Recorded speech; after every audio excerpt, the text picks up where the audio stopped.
in Arabic and Islamic Studies from both the Pontifical Institute for Arabic and Islamic Studies in Rome and the School of African and Oriental Studies in London. So, welcome.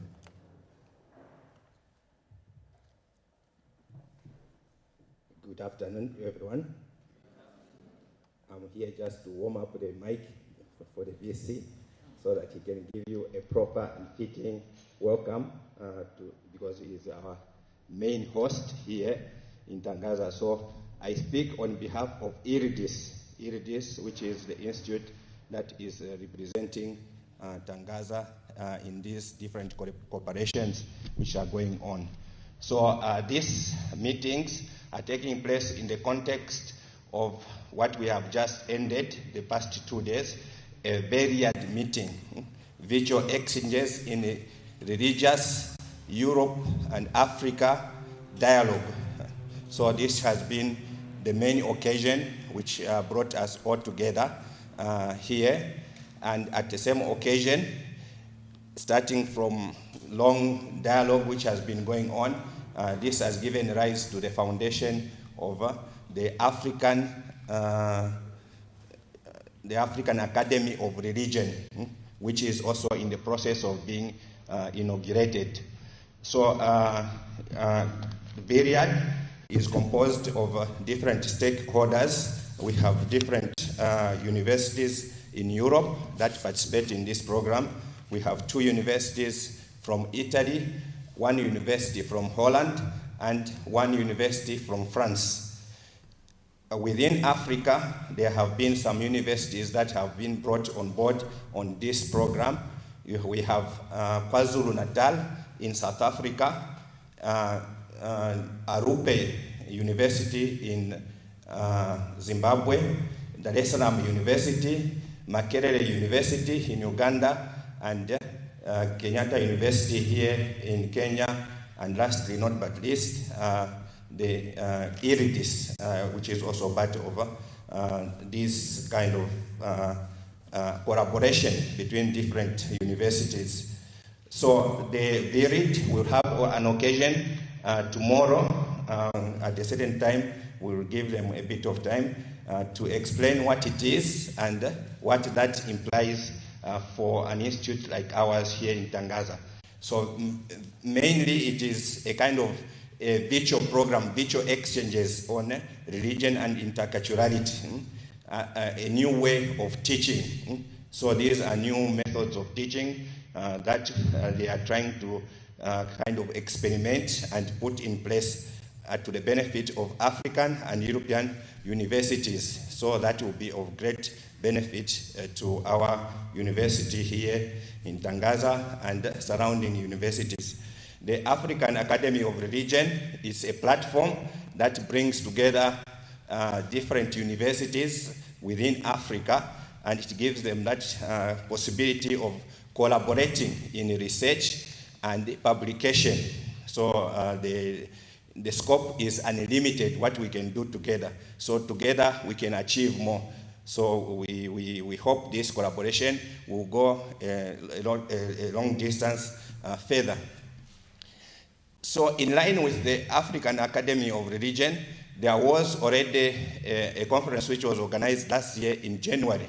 So this one has been organized as a follow-up to that conference which was organized last year in February.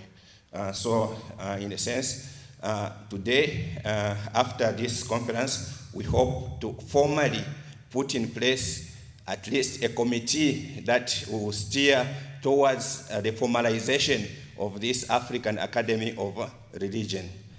So without much ado, I will give the mic to the Vice Chancellor, and then later on I will present the speakers for this afternoon.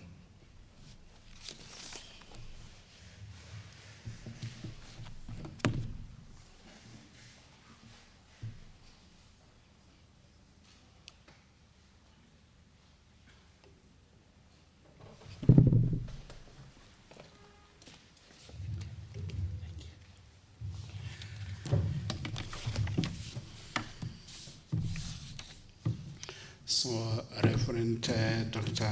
Felix Piri, and the entire IRDIS fraternity, all universities that are participating, part of the Myriad, and all guests who have visited us here at Tangaza for this important conference. Our speakers, Senior Professor Mary Getui, Professor Eunice Kamara, Professor Sahaya Selvam, who have again kindly accepted to come with honor to do their presentation in this conference. Good afternoon. I take this opportunity on behalf of Tangaza University College Administration to welcome each and every one of you to this very important event, this conference.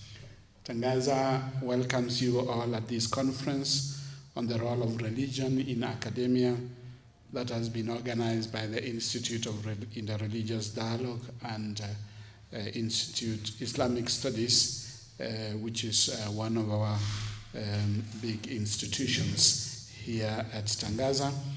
The institute, the newest among the institutes in Tangaza, promotes two of Tangaza University College core values. The first one is respect and promotion of cultural diversity and interreligious dialogue. And that's why we have an Institute for Interreligious Dialogue and Islamic Studies within a Catholic institution. We appreciate, of course, the work of IRDIS in bringing people of different faiths together. This has happened a lot in the past few years. I read that one of the objectives of the virtual exchange in Religious Europe-Africa Dialogue is precisely to foster a culture of tolerance against any form of discrimination based on gender, ethnicity, and religion. This is at the core of Tangaza's vision and mission. In line with Nostra Aetate, Tangaza through IRDIS promotes the values that are found in different religious traditions. The second core value of Tangaza is partnership and collaboration for mutual synergy. The Myriad project that brings together 9 institutions from Africa and Europe is a living testimony to the importance Tangaza gives to partnerships. My administration has a priority to strengthen the collaboration with other African academic institutions as well as Western academic institutions for mutual benefits. We have a lot to learn from each other, and that's why we are all here. Hence, I would like to congratulate the Institute for organizing such an important event on the role of religion in academia and bringing together scholars from Europe and Africa in what is known as virtual exchanges in Religious Euro-Africa Dialogue, co-funded by the European Union. I would like to welcome in a special way IRDIS partners in this project, the Foundation for Religious Sciences based in Bologna, Italy, the University of Modena and Reggio Emilia in Italy, Apeldoorn University in the Netherlands, the Institut Catholique de la Méditerranée in Marseille, France, the University of KwaZulu-Natal in South Africa, Pedro Arupe University in Zimbabwe, the University of Dar es Salaam, Makerere University from Uganda. I also would like to recognize Moi University in Eldoret, represented by Professor Eunice Kamara, who is going to give the keynote address, and the University of Eastern Africa, represented by Professor Mary Getui, who is also one of the speakers in this conference. As I've mentioned, Tangaza University values very much partnership and collaboration with other academic institutions for synergy on issues of common concern. Your presence here is a sign of our commitment to work together for common projects such as this. And this is in line with the Veritatis Gaudium, the Apostolic Constitution, that guides all ecclesiastical universities and colleges. Pope Francis speaks of the urgent need for networking and cooperation with academic institutions in different countries and with institutions inspired by different cultural traditions. Be assured of my support and the support of Tangaza University College. IRDIS has been organizing joint conferences with its partners in Africa in view of establishing an African Academy of Religion. And the world is facing many challenges today. Kenya has had in the recent past issues related to fundamentalism and extremism from members of different religious traditions and, of course, Christian denominations. A scientific inquiry into the phenomenon of religion is therefore timely. It is my hope that the future African Academy of Religion will offer a platform for young scholars for research and publications, thus promoting an endogenous knowledge on the role of religion, not only in society, but also not only in the church, but also in society. A journal in which researches can be published is welcome.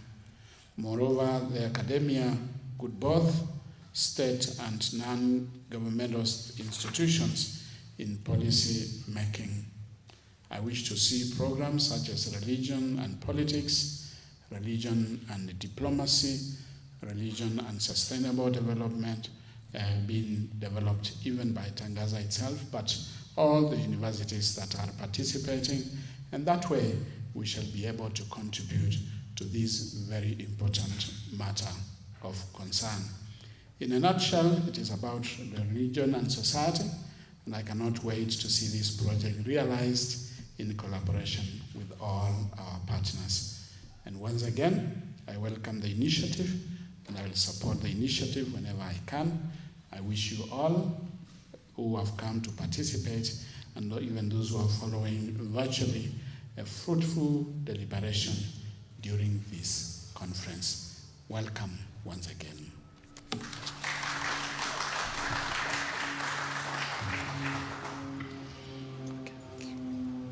In the spirit of collaboration and partnership, we have a sister institution from St. Paul University, which is a consortium of Protestant universities here in Kenya, and they have wished to greet in a special way the VC. They know that we had a new VC.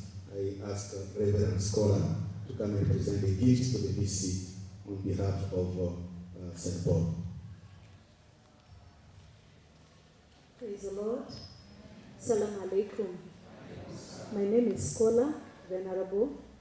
I am a lecturer at St. Paul's University, and I coordinate the program for Christian-Muslim relations and interreligious and interfaith programs in the university. And we are humbled and honored to be invited. We have been partnering with Tangaza University for long. And so thank you, Father, for extending this invitation to us. So we knew we are coming to visit a friend. And so in the spirit of partnership and the African culture, when you are visiting somebody in the African context, you carry a basket. So in this scenario, the host is the VC. And so I am greatly humbled on behalf of the Vice Chancellor, St. Paul's University, Professor James Kombo, who knows and is aware that we are here to present this umbrella, that when you are going, you know that you are in partnership with St. Paul's University. There's also a cap for tea and also a t-shirt. Thank you very much.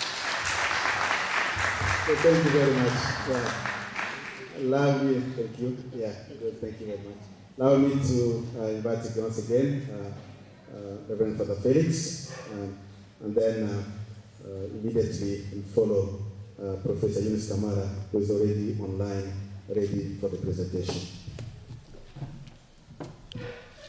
So, Professor Eunice Kamara I start by asking for your forgiveness if I will not be able to do proper justice to your presentation.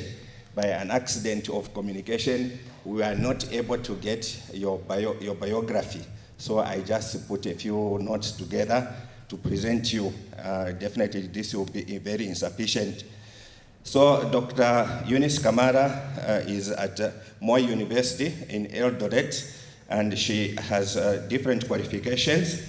She has a master's in international health research and ethics, in which she did a thesis, Challenges of Informed Consent in International HIV Research in Kenya.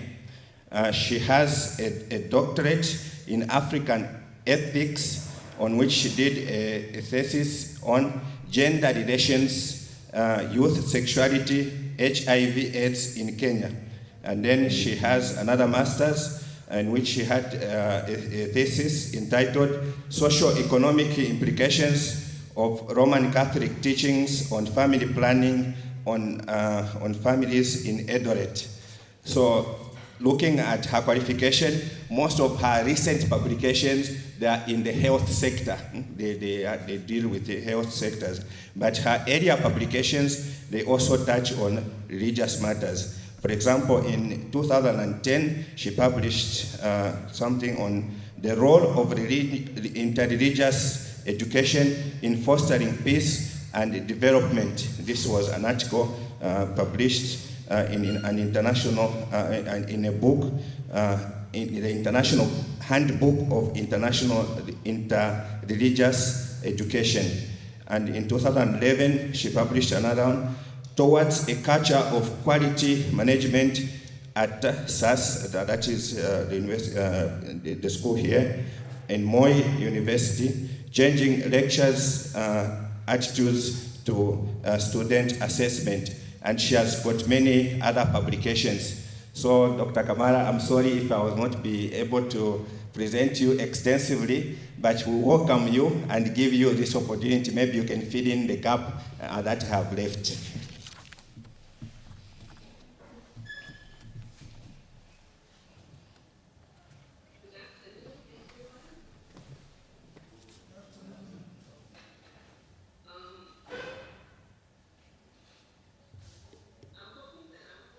Am I clear?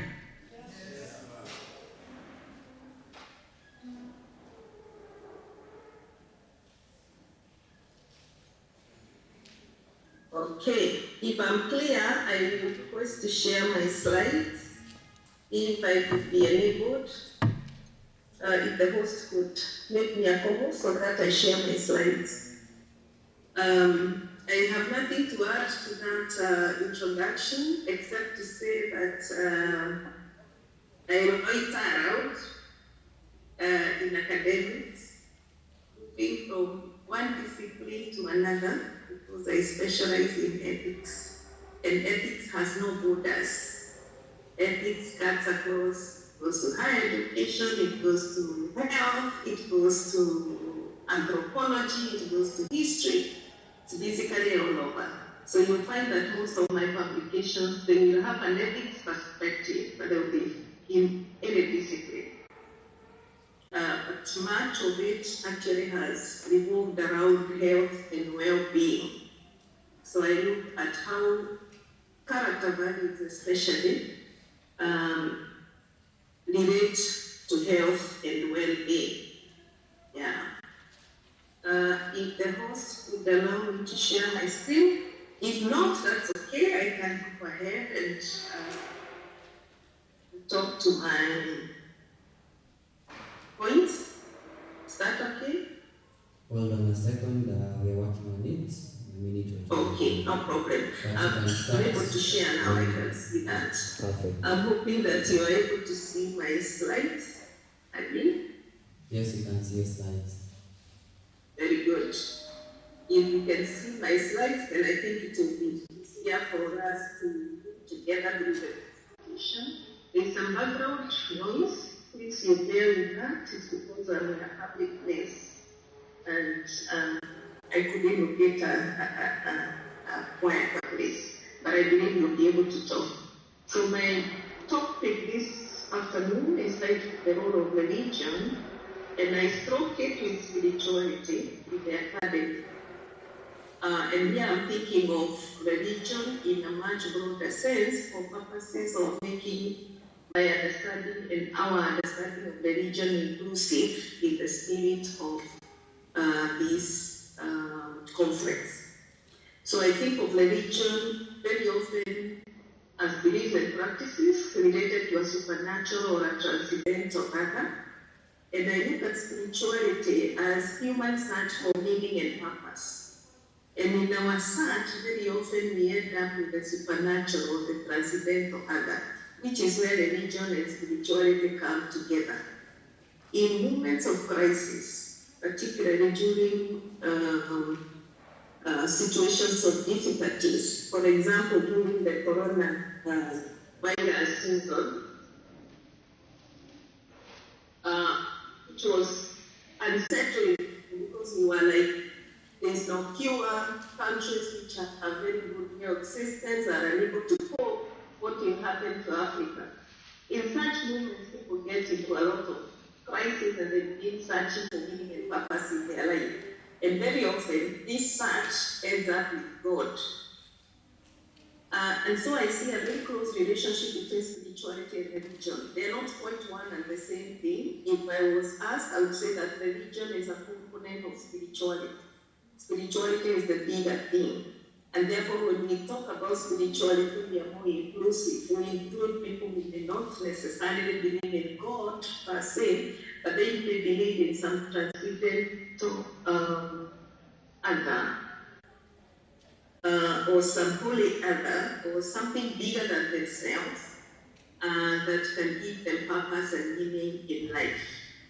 In the context of the academy, I see relationships which are what governs our meaning and purpose in life as the hallmark of academic excellence. You simply cannot do higher education, you cannot be in the academy without establishing relationships. And if those relationships are not healthy, then you're about to get into serious challenges or serious crises.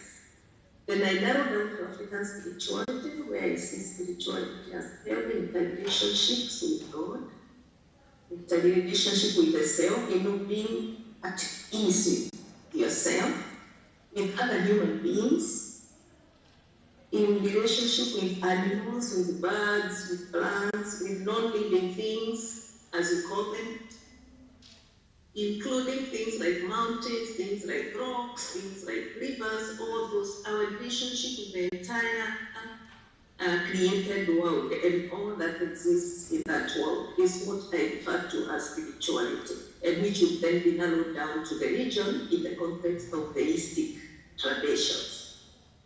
Then I go ahead to observe that currently we have a global crisis. If you can think of it as one crisis, you can think of it as many crises. If we think of it as one crisis, would certainly be simplifying the challenge, but we'll be emphasizing the interconnectedness of all these crises. It is actually one complex, one multiple, one highly dynamic reality that has social perspectives, political perspectives, moral crises, cultural crises, but ultimately it's possible to see it as one complete whole. And this global strife, if we reduce it to singular, manifests itself in active and latent violence. A lot of violence around us in all forms. It could be psychological, it could be physical, it could be sexual, but all kinds of violence around us. Some which are active, already very damaging, but others are latent. They haven't quite erupted, but they are threatening to erupt any time. So you find that this strife is complexly intertwined. The violence is not just violence, it is intertwined with climate change, it is intertwined with the issues of disease, it is intertwined with issues of human rights abuses, poverty, and even corruption. So where is the academy in this context, and how does the academy relate to development where development is about improving the life of human beings.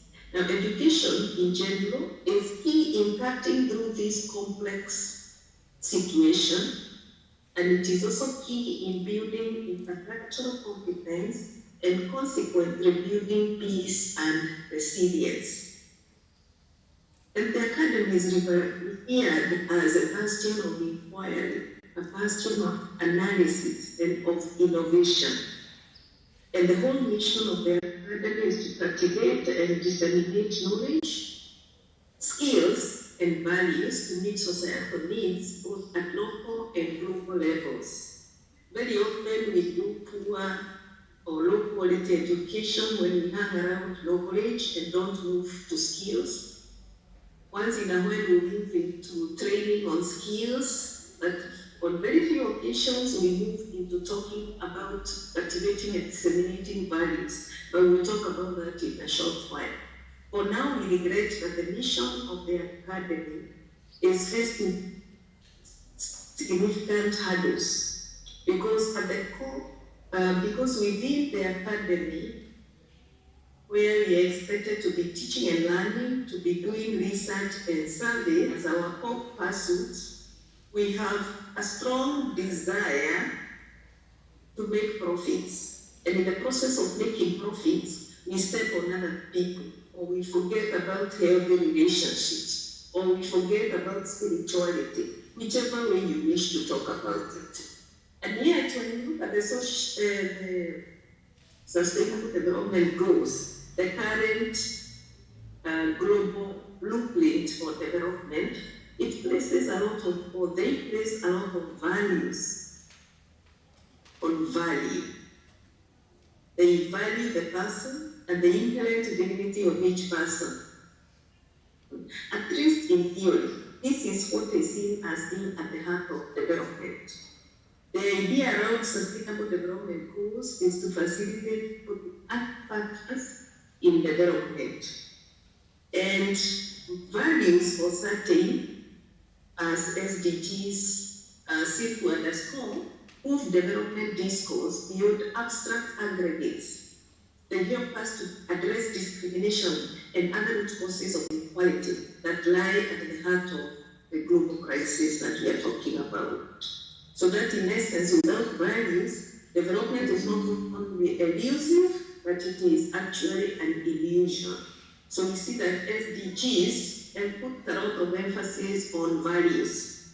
If you look at SDG 4, it talks about, well, 3 talks about not just good health, but also well-being. Well-being is a value that is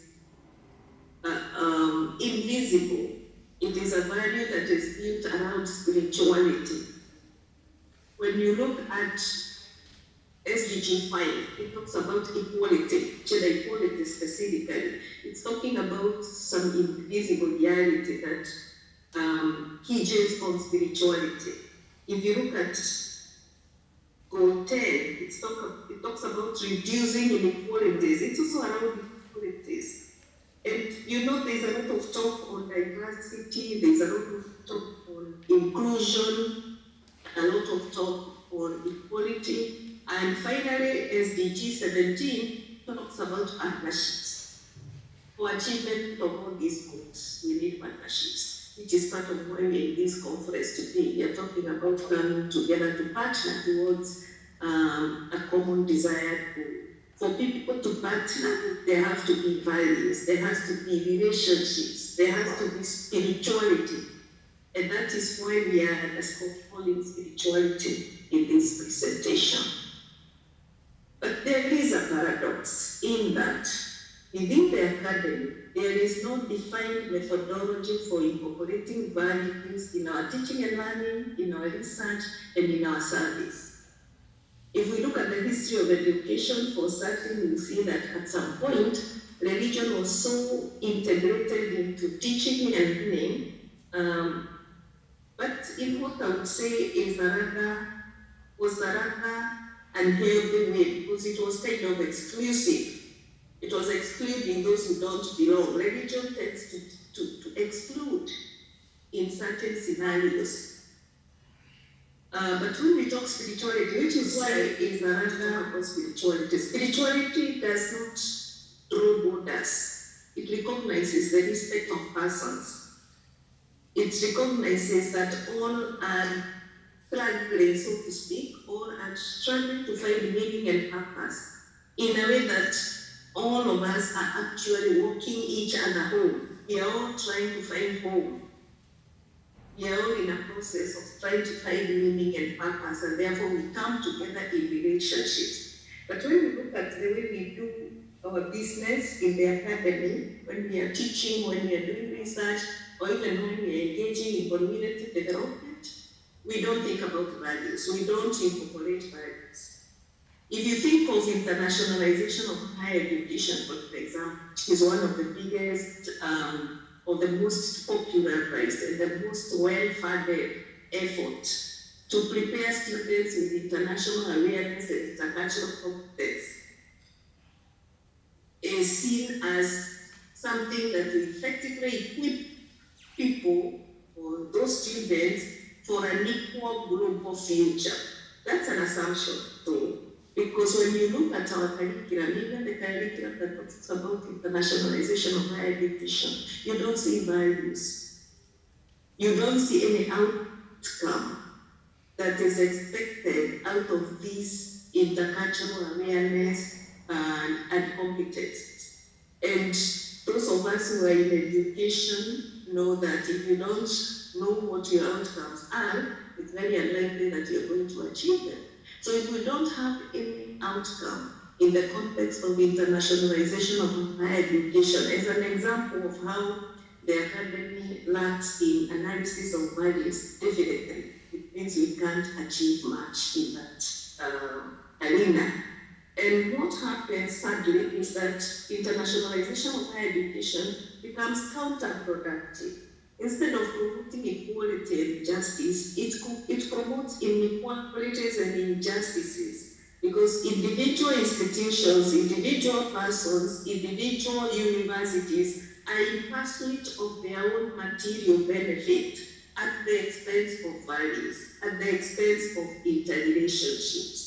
And this is something we need to think seriously about, even as we come together to launch the Academy of Religions in Africa. Is this something that we are doing together for mutual benefit, or is it something in which we will be competing for prominence, competing for benefits at the individual institution level, even at the individual level? Or is it something that will promote healthy relationship amongst us so that we literally walk each other home? We literally work together towards finding meaning and purpose, and purpose here and now. So the consequence of this kind of training that we are giving at the university, this kind of research that we are doing in the university, this kind of service that we are promoting that has no values, is that we pursue short-term material progress rather than long-term peace and prosperity. And therefore, our concern for sustainable development remains nothing but a hollow dream. It is something we cannot achieve. Instead of sustainable development goal, because we propound individualistic, insatiable greed, we get global strife. It becomes counterproductive. And you find that even the study of religion or even the study of spirituality, the academy, is very often driven by the same neo-capitalistic worldview. Individuals, persons, researchers, for example, individual institutions, individual countries, they are pursuing the mission of the academy in the neo-capitalistic worldview of what is in this for me in terms of materials, rather than how are we working together to find meaning and purpose, to find value that is not necessarily translatable into material benefits. For global peace and development, we need to foster healthy interrelationships through individual acts of compassion And this is something that is actually indispensable. We cannot lie to ourselves. We will never achieve sustainable development goal as long as we are not interested in values, as long as we are not interested in healthy relationships. Because healthy relationships is what will build peace that is sustainable and prosperity that is sustainable and impactful. And this reminds me of two people, Michael McCarthy and Cardinal Newman. Michael McCarthy says, if we can get religion in the university right, the study of religion, the teaching and learning of religion, research in religion, service by religious scholars, if we can get this right, we may be able to prepare emerging citizens and leaders to enter the world better equipped to encounter difference in a positive way. So McCarthy is telling us, forget about all these other disciplines. If we could get religion right, then we might be able to move forward towards a better society, a better world. And Cardinal Newman says that an academic system without the personal influence of teachers upon pupils is an Arctic winter. Compares it with an Arctic winter. It will create an icebound, petrified cast iron university, and nothing else. Nothing else. So Newman and McCarthy are challenging us. There is so much power in the academy as far as religion is concerned. If we'll be teaching, if we'll be learning, if we'll be doing research, if we'll be doing service in a situation where we are fostering healthy relationships. So how do we do this? Probably that's the next question we ask ourselves. And I say we need to mainstream religion and spirituality in the academy.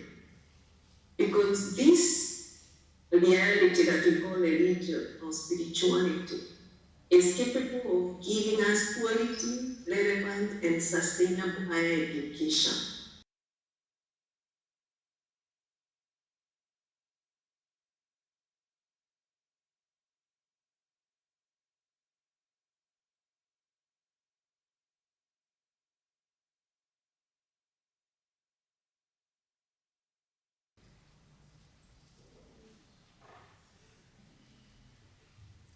Sorry, we've experienced power failure, but our generators are back on.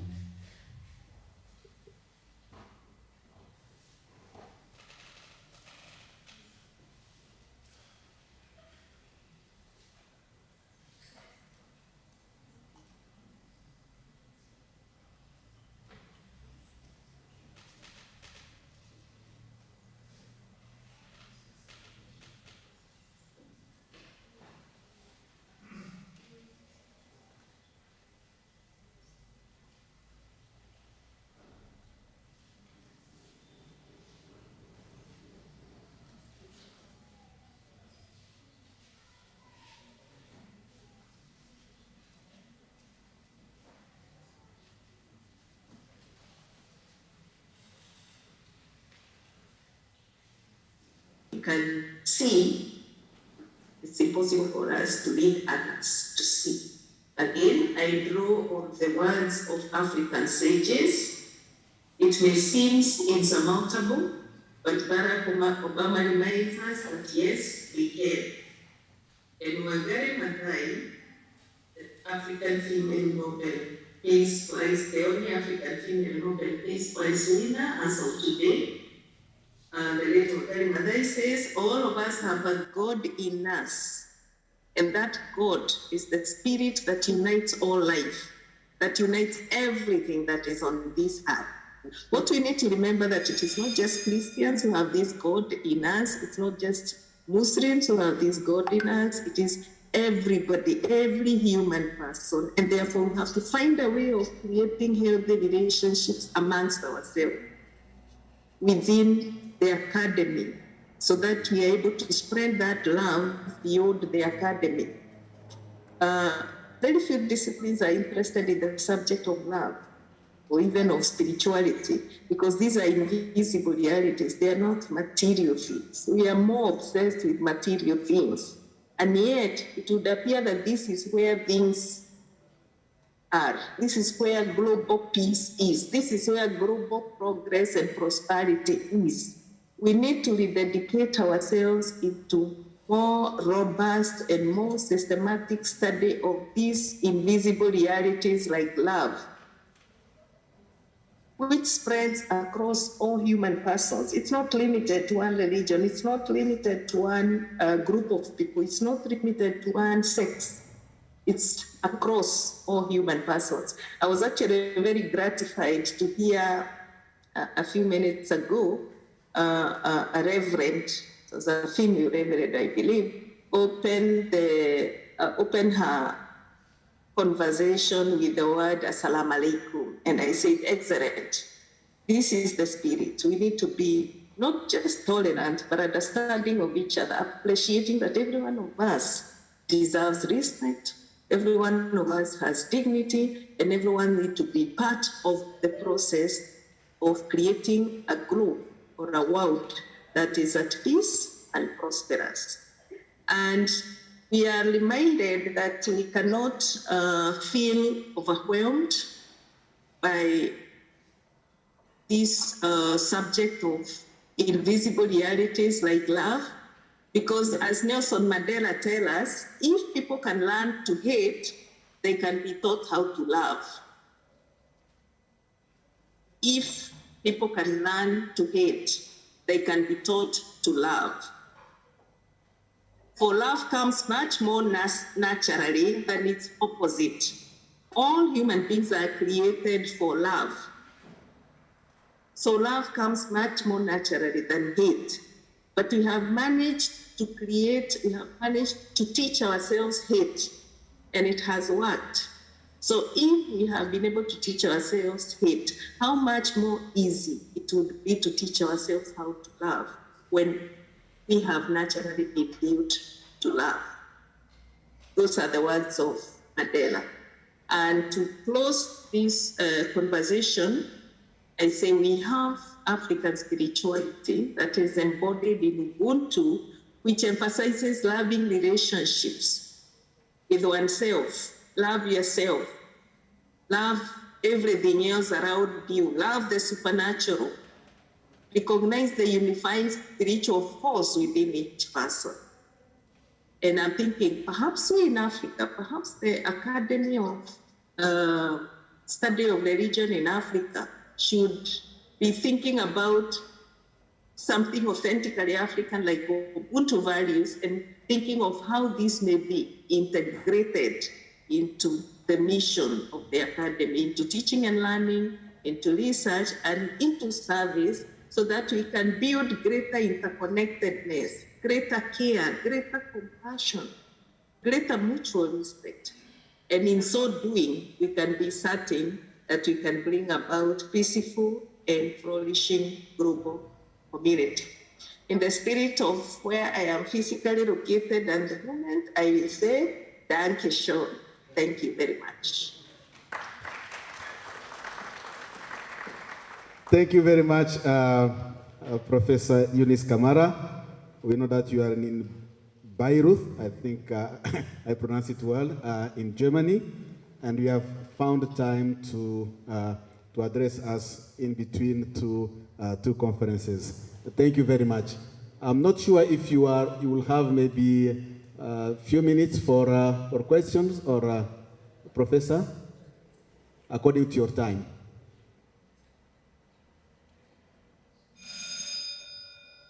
Professor? I think maybe she has logged out. She had already said that she was in between two conferences. And, yep. You are back. We were just asking if you have maybe for one or two questions. Okay. Okay, fine. So one of the moderators for this session, just to help us. No, I'm on. No, I'm on. Thank you. So you are on, eh? Okay, fine. So it's time for questions. If anybody has a question that will be by our...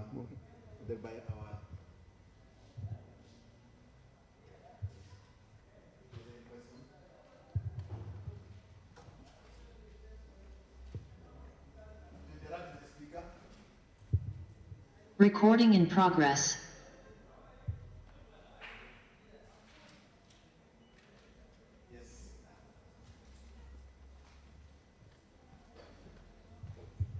Please, I would like to ask, what is the history of religion? How did religion come about? History of religion.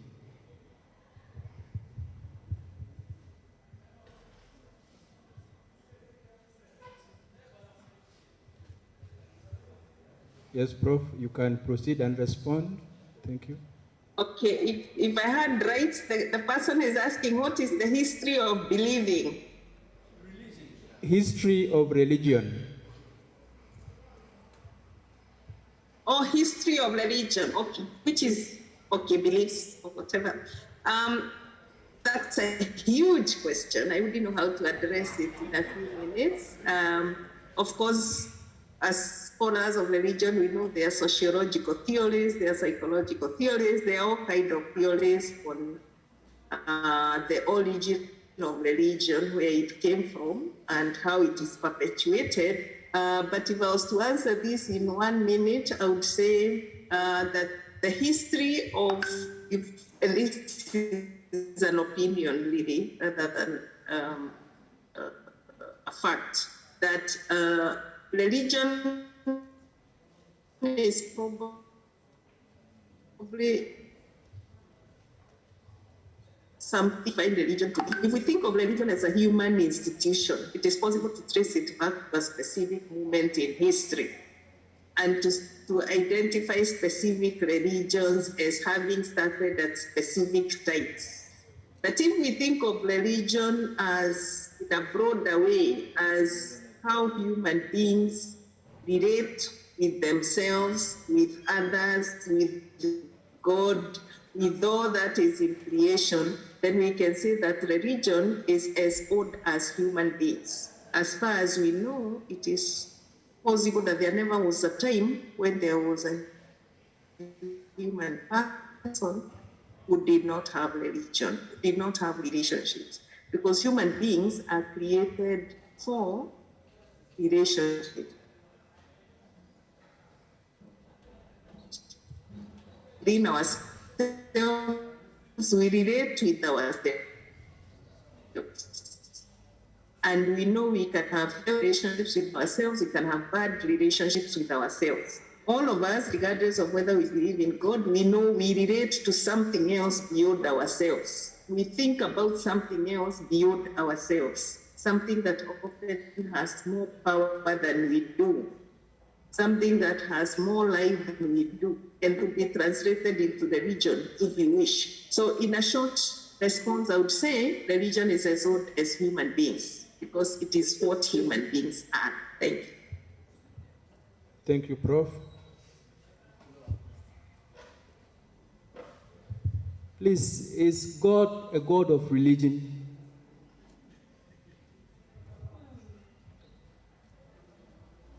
Yes, Prof. Have you gotten that? Is God a God of religion? I didn't hear that. There was quite a bit of vibration. That. Okay. Is God a God of religion? God of religion. Again, I would say it depends on what you define religion as. It's on how you define religion. If you define religion as a human institution,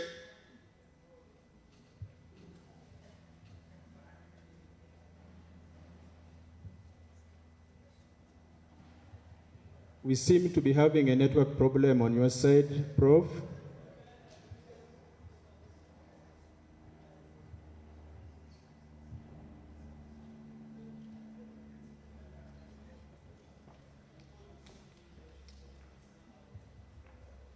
There are some scholars of religion here in, in this room. Maybe while we are still connecting, maybe Professor Salvam, I know that will be the next one. Let me ambush you. Do you have any answer to that question? I don't know really what is the background of the questionnaires, because this answer needs to be in a dialogical way. Now, is God a God of religion? As Professor Kamara started answering, it depends on your definition of God and your definition of religion. The God I believe in is beyond religion, and yet religion gives me access to that God in personal worship. Yeah, I would answer that much. Okay. As we are having some challenges online, and I know that Professor Eunice is in between two conferences, maybe we would just stop there because of the problem of connectivity. Let me thank you, Professor Eunice Kamara, for the presentation, where you have stressed very much the infusion of values in not only in religious education, but also that the future Academy of Religion should maybe answer a gap which is there, that's based on values. And then you have challenged us to go beyond a neo-capitalistic view, where maybe when people come together, each one is thinking first, what am I going to get into if I engage in such a partnership? And we have insisted very much on collaboration and on partnership for mutual benefits. Actually, you have given us some guidelines and warnings as we move towards the establishment of an Academy of Religion. You were very much part of our first conference in January, and we will be very glad to benefit from your input as we move forward towards establishing the Academy of Religion. So I would like those here present to give a big clap to Professor Eunice Kamara. And if you allow us, let us allow her to continue with her other meeting she has in Bayreuth in Germany. Dankeschön. Asante sana, Professor Eunice Kamara, for the time that you have given us. Yeah. So now, let me invite Reverend Father Felix to introduce our next speaker, and this maybe will give us now more time for interaction after the presentation of Professor Sahaya Selvam.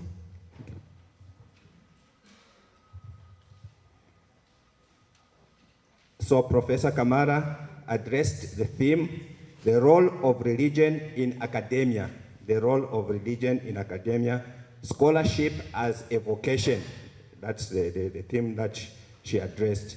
Our next speaker is going to address us on the theme, the contribution of Western monastic life to academia. The contribution of Western monastic life to academia.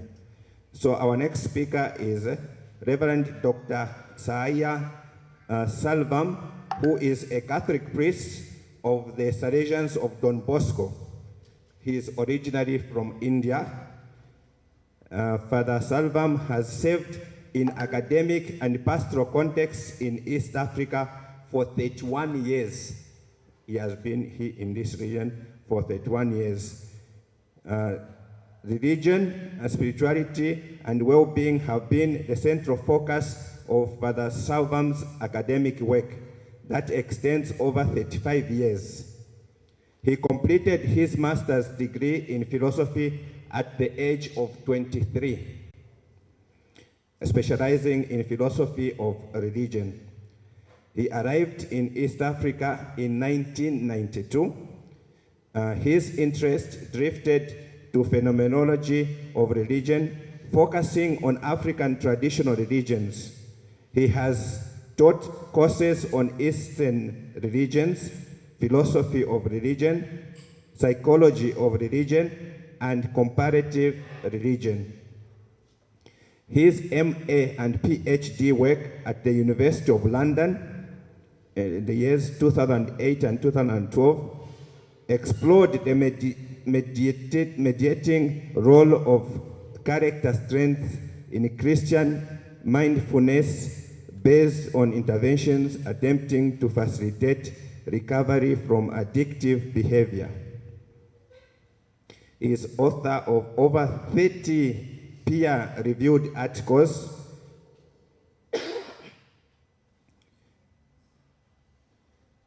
and 8 books. So Dr. Salvam currently works in leadership and management capacity in his religious order. During his presentation today, he is going to trace the history of the influence of monasteries on academia in Europe. The monasteries became first and foremost centers for copying and preserving manuscripts. This made monasteries centers of education and culture. Out of the monasteries emerged the monastery schools and then the cathedral schools. These became forerunners of medieval universities, though their influence began to wane due to Protestant Reformation. The apostolic religious orders like the Jesuits, Loreto Sisters, and the Ursulines became the prophetic groups that contributed to make formal education universal and accessible. So let us listen to Dr. Salvam.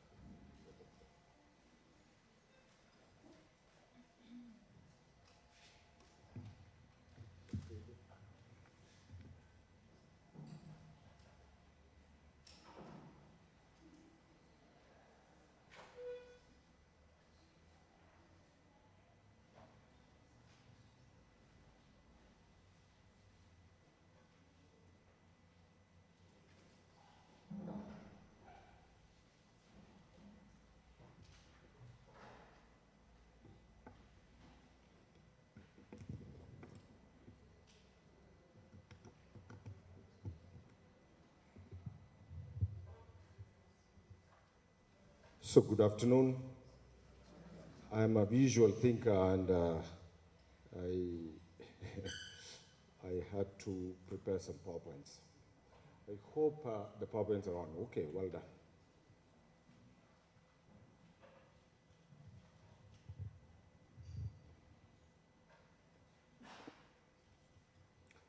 Okay. Contribution of Western monastic life to the academia. Why this topic? It has been a topic of interest to me for several years now. For one, I'm a monk myself, a modern monk. I live in a community of bowed people. I don't have a personal bank account or a personal property. We share our resources. We pray at least 2 times a day together, but we are involved in ministry outside the community. A second reason is when I was doing my full-time master's and a PhD in the University of London, I came across secular scholars who gave me an idea or an impression that I am a monk or I'm a Catholic priest because I'm stupid, that I had no opportunities in life. So sometimes I used to engage in a conversation with them, say, asking like, what is at the center of London? What is at the center of London? Okay, they say Parliament, Westminster. Then I used to ask them, what's the meaning of Minster? Actually, Minster means monastery. And then they would go, they say, oh yeah, there is Bath, Minster, there is York. So, yes, European towns and cities developed around monasteries. And why so? So that is part of what I'm going to present this afternoon is part of that research or study that I myself carried out to satiate my own curiosity. The second point I would like to make before I begin is, yes, I could also speak about Hinduism and Hindu monastic life and Buddhist monastic life to academia, of which I am also part of, being an Indian and having studied Indian philosophy. Recently, Indian government has resurrected one of the earliest universities in the world, actually, right from the 5th century, called Nalanda University, established by Hindu and Buddhist monks in northern India. I could also speak about Islamic contribution to the academia. There was a time I went to see an exhibition of the 70 inventions of the Islamic world. And one of the things I saw in that exhibition, it said, actually you can also, if you go to, if you pass through Turkey, Istanbul airport, there is a museum of Islamic astronomy at the airport. I think Wing B, I think so. And if you have time, go to that, and you will see the influence of Islam on science. The word chemia, chemistry, chemia, astronomy, all that, and mathematics. Yeah, so, but today we want to focus on Western monastic life. Right from the 1st century of Christian era, what in the Christian church history we call patristics, or fathers of the church, they were learned men, mostly men. They were learned in Latin and Greek literature. And already, like people like Justin the Martyr, you see their openness to other religions. And Justin the Martyr in the 1st century recognizes revelation in other religions. And he is even aware of Buddhism. And then, right from the 3rd century, end of the 3rd century, and the beginnings of the 4th century, we have this phenomenon called monastic life, beginning of monastic life, that Christianity had become a state religion. Christianity was becoming complacent after the end of the martyrdoms. Christianity was becoming rich. So there were some men and women who wanted to challenge the status quo of the Christianity. They went to the desert to live the Christian faith radically. And that marks the beginning of monastic life. And then you have, there was a disorderly way of living this hermetic life. And two important figures, Bartholomeus in Egypt with the Eastern tradition, and Benedict with the Western tradition, the Latin tradition. Both of them evolved their own rules for monastic life. Now, the interesting point from our, for the purposes of our reflection this afternoon, is that both the rules talk about the requirement for the monks to actively engage in reading. They spoke about spiritual reading, they spoke about secular reading. And so, monasteries began to acquire manuscripts of ancient texts, not literature as well as scientific texts. And they began to make copies. We are talking about the time before the invention of the printing press, where manuscripts had to be hand copied. So monasteries become centers for manuscript preservation. And of course, when somebody is copying manuscripts, they are also learning the content. And therefore, monasteries became centers of learning. And because of the knowledge, they were also developing very specialized production of wine, beer, exotic stuff, agriculture, things like that. So they became very wealthy. And they ran big farms, providing jobs for the neighborhood. And monasteries were not only, actually, monasteries were the medical places, because they had knowledge of herbs, knowledge of medicine. And monasteries became renowned centers of learning and culture. Even as Europe was what is called the Dark Ages, going through the Dark Ages between the collapse of the Roman Empire and the First Crusades, where there were warring tribes in Europe, monasteries continued to be centers of intellectual pursuit. And out of that emerged the monastic schools. So what were monastic schools? We'll talk about monastic schools and cathedral schools. Monastic schools were run in the monasteries, particularly for the nobility and princes who would go to learn under the monks, because the monks had access to manuscripts. And they were educated not only in religious subjects, but also in secular subjects. And already between 12th and 8th and 12th centuries, you have the listing of the subjects. It's interesting, there's a lot of evidence for these two groups around language and mathematics, and divided into these subject areas. This was very persistent until, I would say, 18th, 19th century and beyond in Europe and rest of the world, in terms of classifying human knowledge. And this all came out of the monasteries.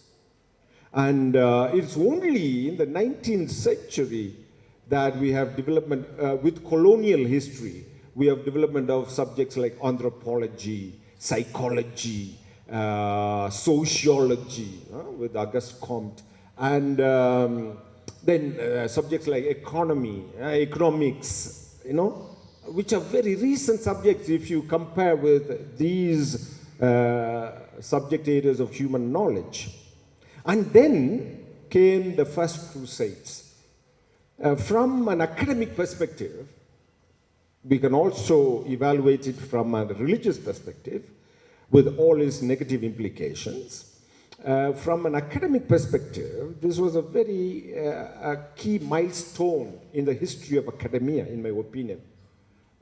For us, even from the developing world perspective, because we are all educated in the Western educational system.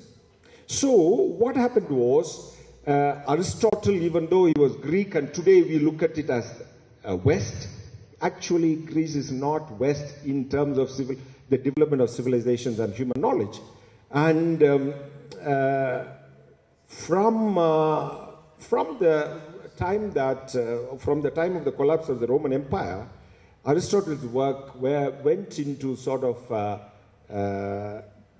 dark ages. Westerners, the Europeans did not much explore that. But in the Arabic world, Aristotle and the Greek philosophies began to be explored. And first translations of Greek work into Arabic being realized in Syria. And then during the Crusades, Europeans, there are two pathways. One is with the Muslim invasion of the northern Africa into Spain, and with the Crusaders coming into Arab world, there is an interaction of civilizations. There is an interaction of the Arab civilization with the European civilization, but in that interaction, there is also an opening up of the Greek philosophy into the Western world. Greek philosophy and science. And we know that until Galileo philosophy was science. Philosophy was all inclusive of all sciences, human sciences. So, for example, Greek philosophers asking, what is the world stuff? That later we call it atom, that atmos. So, in any case, going back, then Europe comes into Greek tradition of knowledge and Arab tradition, and out of that, learning develops. And it was because of that, then out of that monastic schools, and because of the new body of knowledge that has come into the European civilization during the medieval times, there is a development of medieval universities. Bologna, University of Bologna, University of Paris, University of Oxford, University of Cambridge, that was breaking a breakaway group from Oxford, and Salamanca. You can see how knowledge and institutional learning, learning is becoming institutionalized even outside monasteries. And other universities, Padua, which was famous for medicine. And of course, the Bologna was famous for law. And for example, in the absence of photography, to record human anatomy with pencil drawings, like Da Vinci started with that type of a job. When doctors those days were doing research with during the Renaissance, though later, but I'm giving a history of how knowledge develops in the later centuries of, marking body parts, internal body parts, and all that. It's for me, it's very intriguing. So in these universities, monasteries, okay, we are talking about this time when there was no printing press yet, at least in the Western world. Though printing press was first, sort of primitive printing press was used in China. But in these universities, the monasteries that had preserved the manuscripts, they become the textbooks in these universities. And monks developed curriculum. Most of the faculty members were monks initially in these universities. Universities were just extensions of monastic communities in a sense. And more precisely, for example, if you take a case of Oxford University, the Dominicans, the Carmelites, the Franciscans and Augustinians played a very key role in developing the different colleges that are part of the Oxford University even until today. And in the English tradition, they call the Dominicans Black Friars, Carmelites are called White Friars, and even if you go to London, around London and the Greater London, there are streets named after them. So there is a great tradition. For example, take the case of Roger Bacon, just one case. There are other cases I will take you through. He was a Franciscan monk, and he was the first to talk about scientific reasoning and induction. Sort of come up with a definition of induction, that from particular experiences, how can we develop sort of a universal principle? And that is what science does. And he was a Franciscan monk. Then came cathedral schools. Now, what's the difference between monastic schools and cathedral schools? Cathedral schools became more accessible outside the monastery, even if they originated in the monastery. And they were started and supported by the monasteries, but cathedral schools were mostly oriented towards academic welfare of the nobility's children, but they were becoming more and more secular in their content and more accessible. And we can say cathedral schools are the prototypes of our own schools today, that we will see also how Catholic religious congregations helped. Then came the Reformation and Counter-Reformation in European history.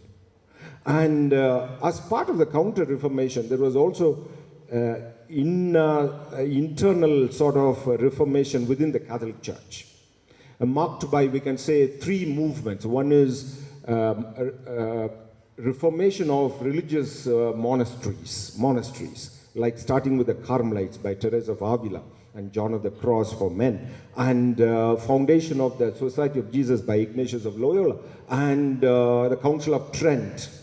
Now, Council of Trent, one thing that it did was to make formation for priests and clergy compulsory. Now, why is this significant in our discussion for this afternoon? Because by making the formation of priests compulsory, there is also possibility for developing textbooks in philosophy. And priests were not only taught philosophy and theology, as you will see, they were supposed to be taught all these in the early centuries of seminary formation. Yeah. And of course, there is another way we can look at it, that today we are assuming that schools will take care of the liberal arts and medicine, so seminaries take care of only philosophies and theology. So we must remember two things. One is the influence of seminary formation helps in development of manuscripts, development of textbooks, and that coincided with the invention of the printing press, and books were becoming more accessible, more common. The first book being printed in 1454, if I'm not mistaken. And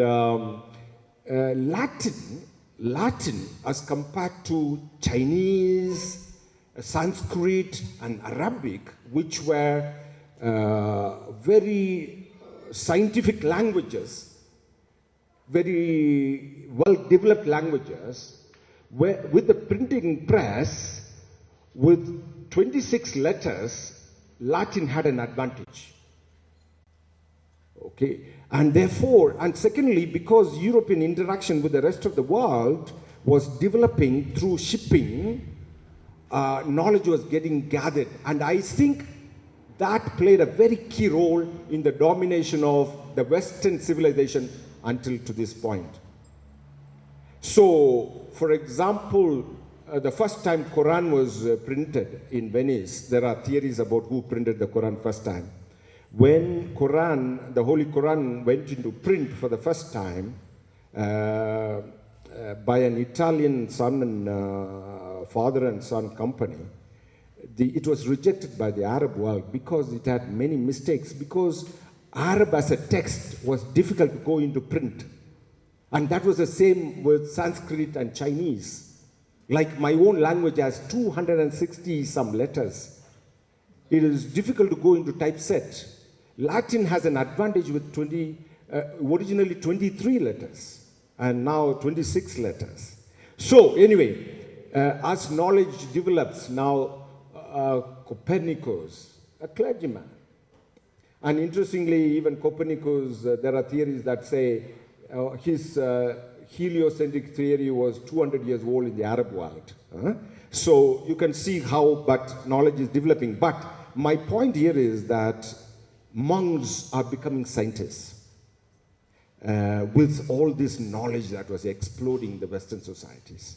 And just to take you through, to my last part of my presentation, towards universal education that we have all fruit of, that we are all enjoyed. And Catholic religious congregations have played an important role, that it coincided with the founding of the Jesuit order.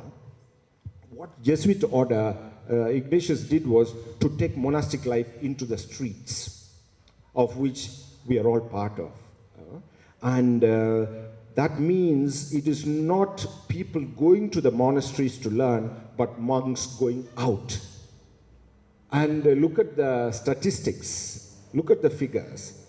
The Society of Jesus, who were called the Jesuits, who were founded in 1548. Now, by the time, in say 200 years, across the world, they have 800 educational institutions. And today they run universities all over the world. And Mary Ward and Loreto sisters, who are also known in Kenya, are very prophetic education for women. We are talking about the 17th century, early 17th century, education for women. Another, Angela Merici, again, really campaigning in a prophetic way for education for girls and care of the sick, of course. But all these people were members of religious orders which were following new rules of monastic life. And then you have La Salle, who are also running the School of Education here. Then the Christian Brothers. So this is already 19th century. So what is happening, for example, with La Salle, with the Christian Brothers and Don Bosco, especially like my own founder, Don Bosco, he's responding to industrial revolution in a very prophetic way, that if young people are better educated in academics as well as in technical trades, then they have a better possibility to be employed in the industrial world. And so then you have the scientists, Mendel's law of genetic inheritance. Big Bang. One who proposed was a clergyman, a Catholic priest. So, to conclude,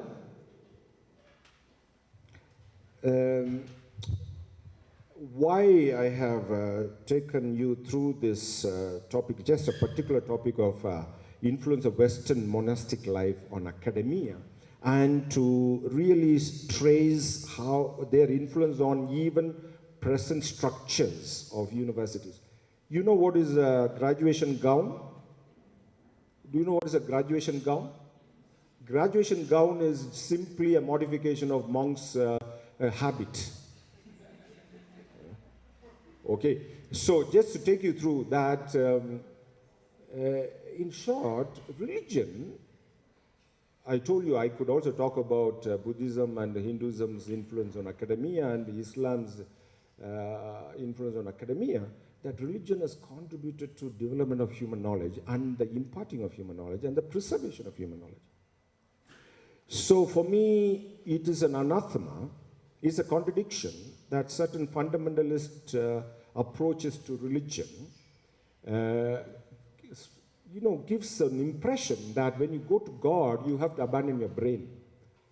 Or even some people sort of still propagating in the name of Bible that the world was created in 7 days, and or that earth is flat. Those sort of theories, for me, is completely contradictory to the history of religion. And second point, those of us who are also specialists in secular sciences, we need to appreciate the role that religions have played in preserving secular knowledge. So here I rest my case, thanking Father Innocent and Father Piri, who have invited me for this forum. I also like to acknowledge my own mentors and friends in scholarship, Professor Mary Gatoy and Professor Kamara and Professor Samita, who are all here. Thank you very much, and who have been mentors.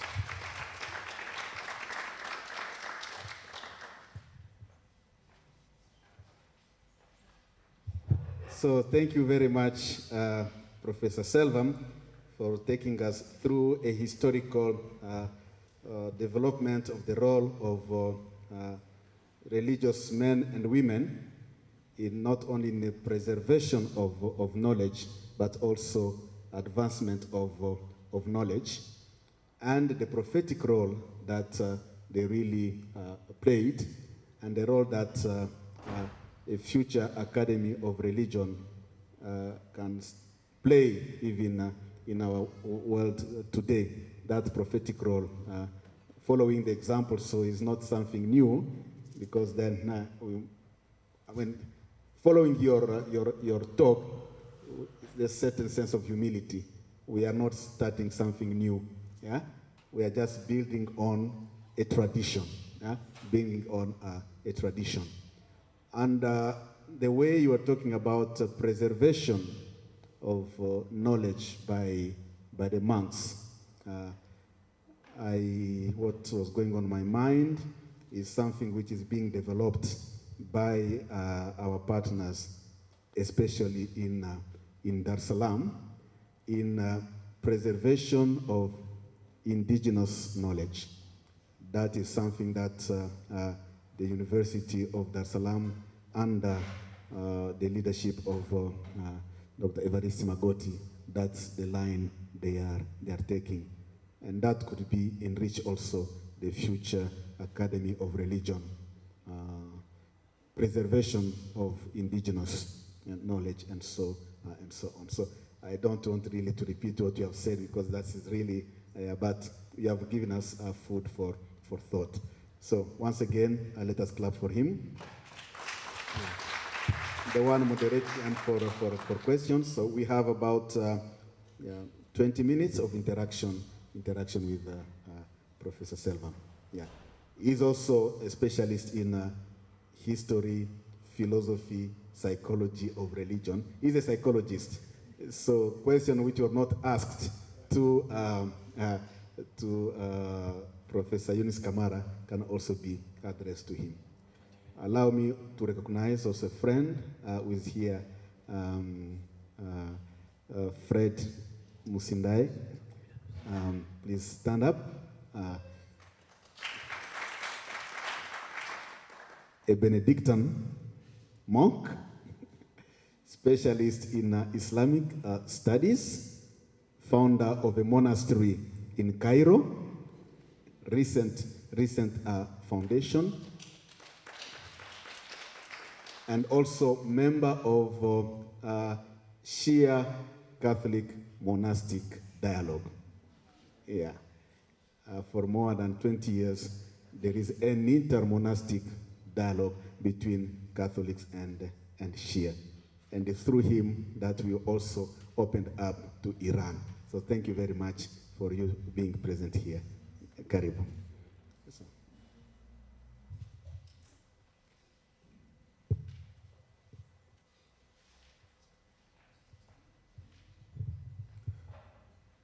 Thank you very much, Doctor. That was very fascinating, extremely fascinating. My question is as follows. Could you please help me understand the relationship between the contribution of the religious community to knowledge and the relationship between the secularity of ministry, which is offered by the religious community?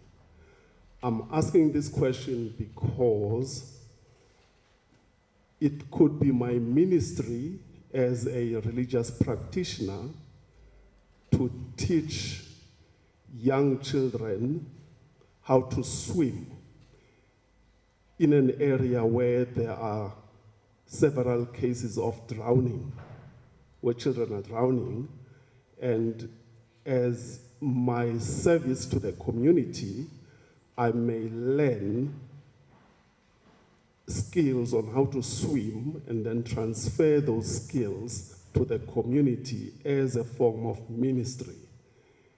But the skill itself is not necessarily religious. It is quite secular, but it is a form of my ministry at the same time. Thank you. We can take a few questions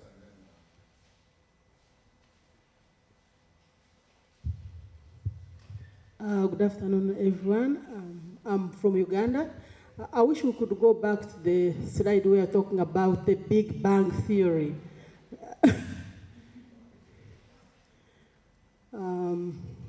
I just wanted to ask you, how did this, the notion of Big Bang theory in the Catholic Church being proposed by the priests, how does it reconcile with the story of creation? How?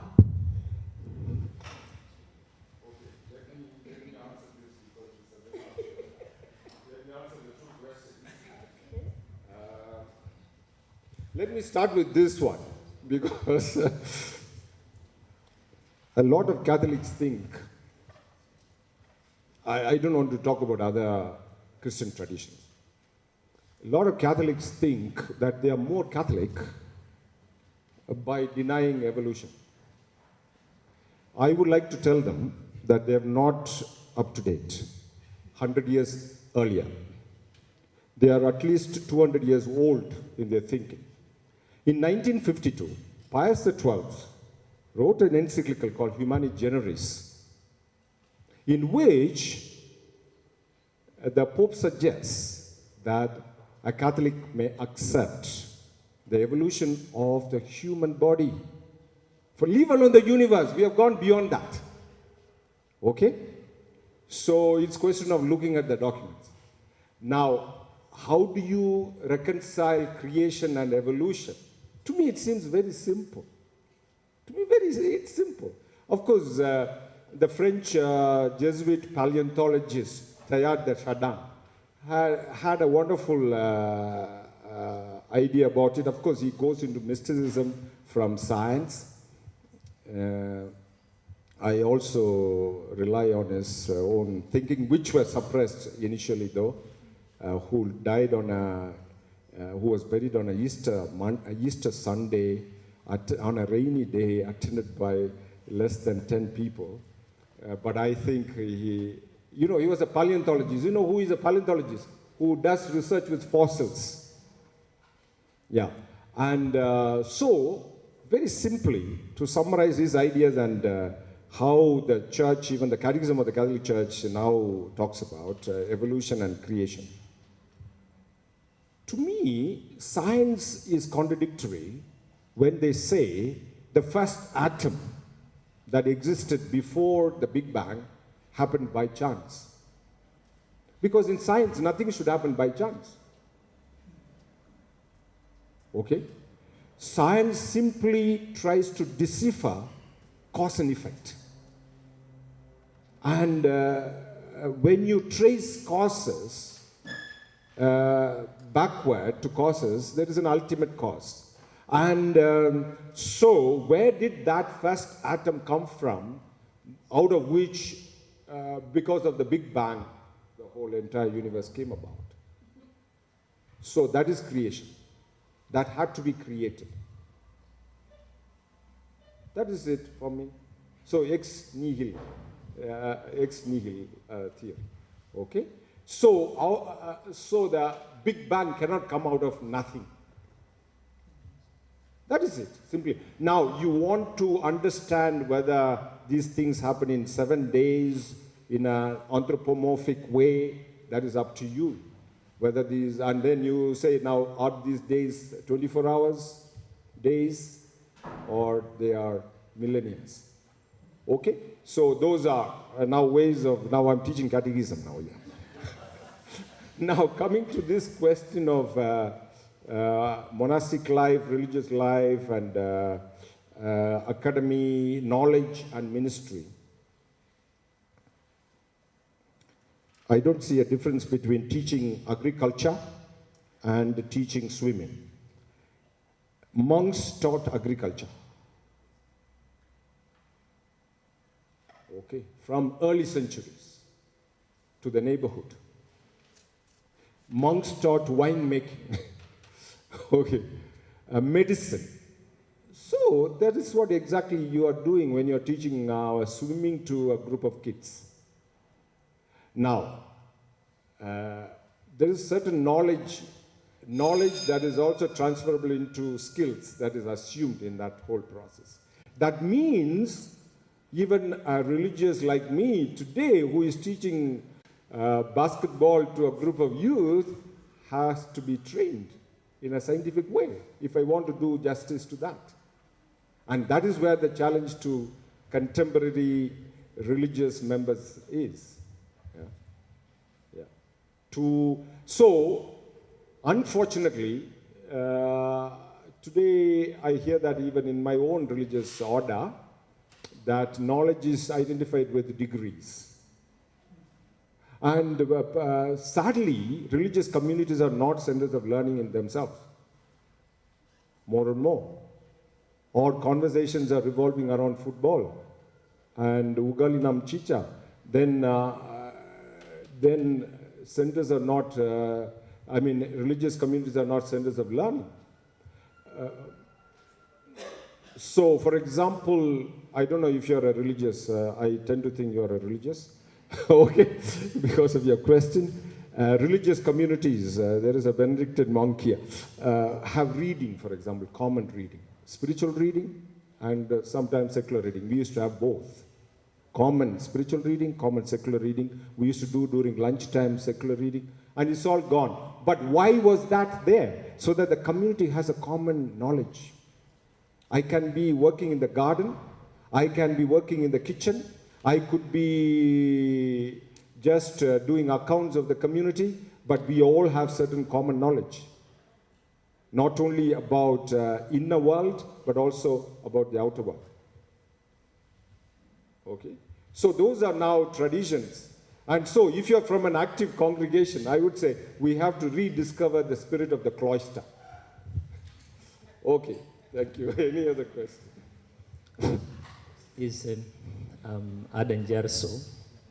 In fact, as I'm listening to you as a student of Islamic history and also Islamic philosophy, it's like also you are preempting my tomorrow's topic.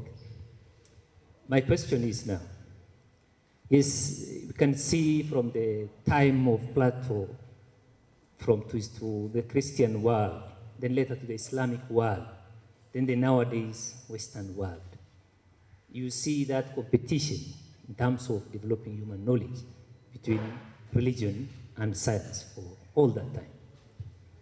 Then we ask ourselves, let me ask maybe, I want to ask that, what led now religion to lag behind, such that now we are now looking, maybe we are now in one way or another agitating for religion to come in and fill the gap which is left by science? It's an interesting question, yeah. I do think about it. How come certain religious traditions have become intellectually dull? Okay? Even as a Catholic, I can see there are groups and groups that intellectually are skeptical about intellectual approach. We can speak of other religions as well. And out of that comes fundamentalism and fanaticism. Once you are not using reason, once you are inward looking, and once you are just focusing on the text as such, without giving even room or being humble enough to say every text needs to be interpreted. So there is a whole dynamics of hermeneutics around religious texts. Even if all of us believe that our own religious texts are revealed. So what? In the Western, to stick to the Western civilization and Western history, European history basically, was it Galileo's case that made science become skeptical of religion, and science wanted freedom from religion, tooth and nail? And even in history of psychology of religion, we talk about that when people talk about psychology of religion and spirituality, they also go into the paranormal and things that are not scientifically measurable. And so scientific psychology tends to reject religion, completely in all its forms. Was it that happened?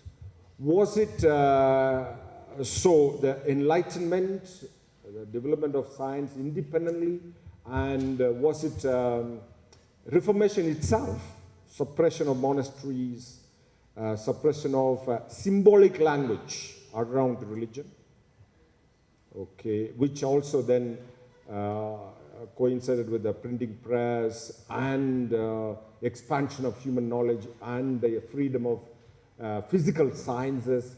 Then was it French Revolution? Okay, I'm talking only about the Western history. So all those historical milestones or epochs could have influenced to now what I see is a dichotomous way of talking about religion and science. There are blogs and blogs on the internet. People create content on YouTube. Very dichotomous way of talking about religious traditions, very sadly. And binary categories being used, either black or white, right or wrong, truth or non-truth, as if they know it, all. And so for me, I don't know which is post-truth today. Is it really, we are talking about the post-truth era today. We don't know what is truth. Is it people who claim to be true who are not true? Because they seem to be not humble enough. The other day, one of my fellow priests was saying, the word understand implies humility, because you have to stand under somebody else. You have to stand under a concept to understand, and is religious arrogance. I just simply call it religious arrogance. In my own tradition, I would say, even in the Catholic tradition, some people claim to be more Catholic than the Catholics. Some people tend to know it all, okay? For me, is it lack of understanding of these histories and a certain humility to know even that in the name of faith we have made mistakes.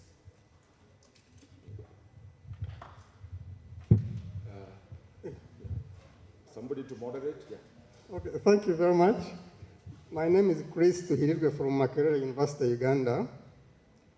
I wish you can bring back the slide about branches of human knowledge, if it can be accessed easily. I think that's the one, yes. We see from that slide, by the 16th century, universities were emphasizing theology, law and medicine, philosophy, and maybe liberal arts. Now, from your presentation, Professor, I got lost somewhere where and how science, especially natural science, came within the chronology of your knowledge development. Yeah. Because certainly medicine is not all science, as we know.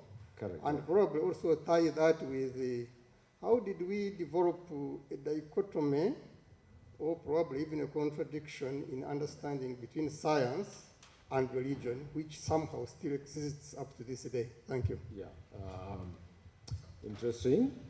I had two slides on branches of human knowledge. There was one on, if you remember one earlier slide, of the two trivium and quadrivium. Yeah, you remember that? Yeah. This is also an important point to look at, how the branches of human knowledge develops, okay? Now, in short, to answer your question, in this sort of a pyramid, initially I was saying initial monastic schools and cathedral schools were basically, even the early universities, were basically teaching religious knowledge and secular knowledge. Then they began to be branched. Now, until Galileo, okay, it is later part of 16th century and early 17th century, philosophy was everything. Your physical sciences. And medicine was developing as an independent sort of a body right from the beginning. So all the physics, chemistry, dealing with the material world, okay, was seen to be philosophy. You have studied the classification of animal kingdom when you're in primary school. You remember the phyla, the families, and all those things, genus, species. Who was the first to classify the animal kingdom? Okay, what we studied in school was by Linnaeus, okay? Linnaeus, okay? But the one who started classifying the animal kingdom first was Aristotle. Alexander the Great was his student. And as Alexander the Great was conquering territories, he would send specimens to Aristotle, who would classify them. Okay? So, all that. I'm just giving an example of how the classification of animal kingdom itself had a philosophical origin. So until, let's say, Galileo's case, science and philosophy were together. So when they say natural philosophy, that is what your cosmology, astronomy, astronomy had its own independent sort of a structure within it, but it was study of the cosmos, what all that exists in the material world. Then, of course, metaphysics would be the world, which is now the theoretical world. Yeah. Metaphysics. Yeah. So today, even today, even if you talk hardcore physics, when you say physicists, they're very theoretical people. Yeah. Then out of that theoretical physics, you have applications of all those other things. Thank you, Prof, for the great presentation and, of course, bringing the work of the monists in the knowledge in academia. On the same branches of knowledge, I don't know, now because this was 16th century universities, now we are in the 21st century. Are you seeing the hierarchy changing and probably theology coming at the, at the base, and probably another, maybe the philosophies or the liberal arts? What are you foreseeing, rather? What would you focus in the 21st century? Because this was 16th century. Definitely the material, knowledge of the material world has overtaken. Okay? And the social world, let's say, sociology, psychology, economics, that's all social world. And the philosophy itself, contemporary philosophy itself is becoming social theories. So that is how human body of knowledge is developing right now. So we are not going backward anymore. But what we can appeal to is for these secular scientists and secular scholars to appreciate this history. That is it. It is not, I'm not campaigning that we still want, I myself, I don't like theology to be on top, personally. Even as I was at DVC, I was a bit skeptical of the School of Theology, and I used to often say School of Theology should enter into conversation with the social sciences to make itself even relevant. So we thank God. We thank God for whatever has happened in terms of the expansion of human knowledge and the accelerating speed with which human knowledge is still expanding. Yeah. And it simply excites me, you know. And I want to do a PhD on the history of ideas, if my superiors allow. So we don't want to take the wagon backward, no. We go forward from where we are. But we need to respect history and where we have come from.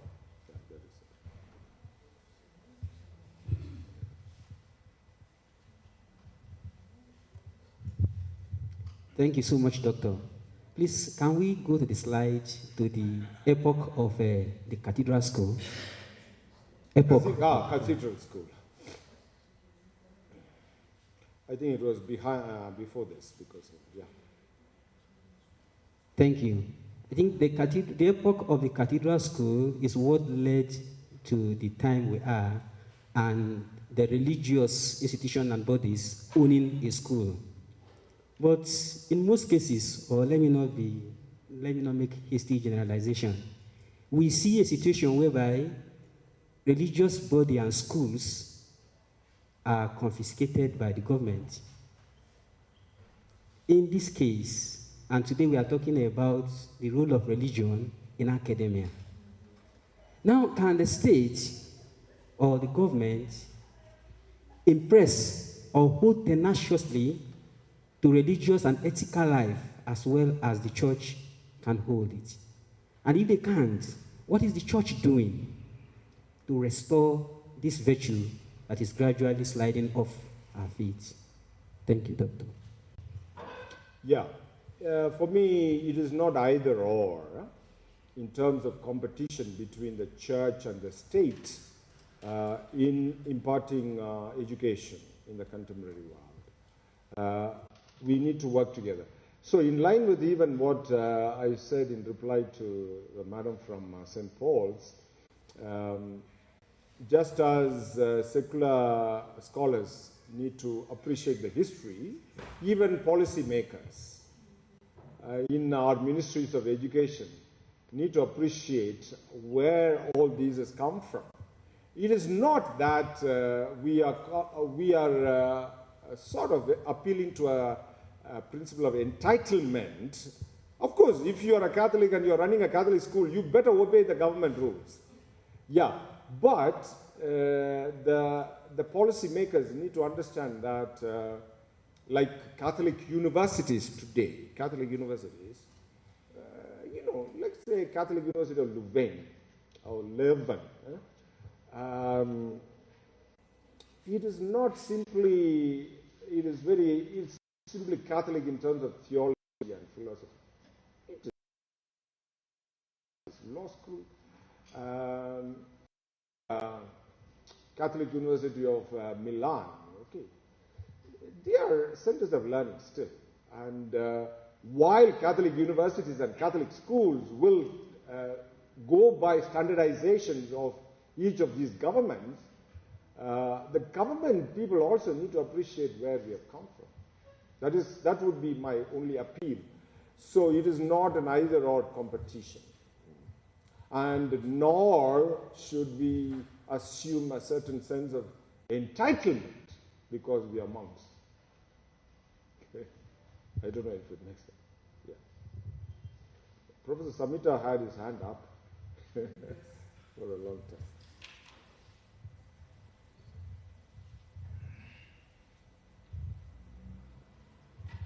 And so even the Catholic Church has to be humble. For example, I will tell you, here when I was in Tangaza, we were trying to sort of get accreditation from the Commission for University Education for our ecclesiastical degrees. And it is possible. What is it? How is it possible? The Congregation for Catholic Education and Culture now, as it is called, should officially, through the nunciature, write to the KNQA or the Commission for University Education in Kenya. And the Catholic Church is not humble enough to do that. That is it, to write a recognition, a request. Yeah? because we are the origin of universities, that doesn't hold good. Yeah. We have to comply by the laws of the land. Thank you very much, Prof. This is really profound presentation. I think you have helped us see that the monastic life bequeathed to us a holistic kind of education. It actually drove to the world an education that is very inclusive, we are in a very dangerous spot where after monastic life promoted both secular and theological and religious education and science, the development of science, now science has reached a point where it's throwing away religion, thinking that you are useless, you are trash. And I think this is very important for us, especially in the academy of religion. What would you say are the lessons we need to learn as we promote religion, the study of religion? What are some of the lessons we need to learn from this shift? It's a question I often think about as well in my own personal life and ministry. Definitely human knowledge has become very, very specialized and compartmentalized. Is there a way somebody can integrate all that? I think it's difficult because the branches have developed voluminous body of human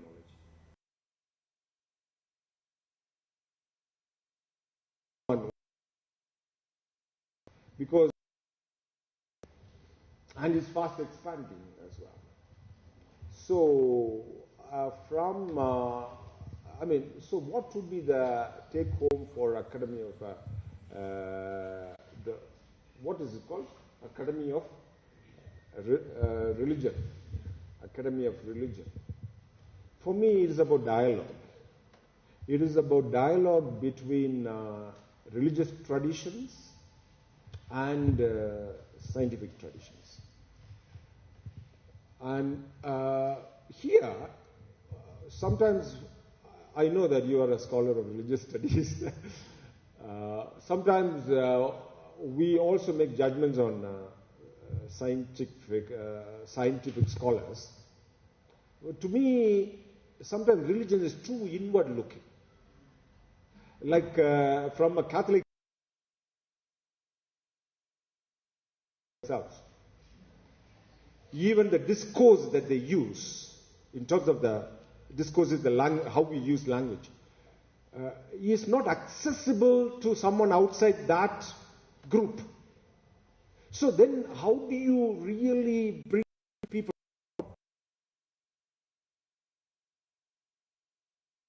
perspective yourself? Especially when you're talking a very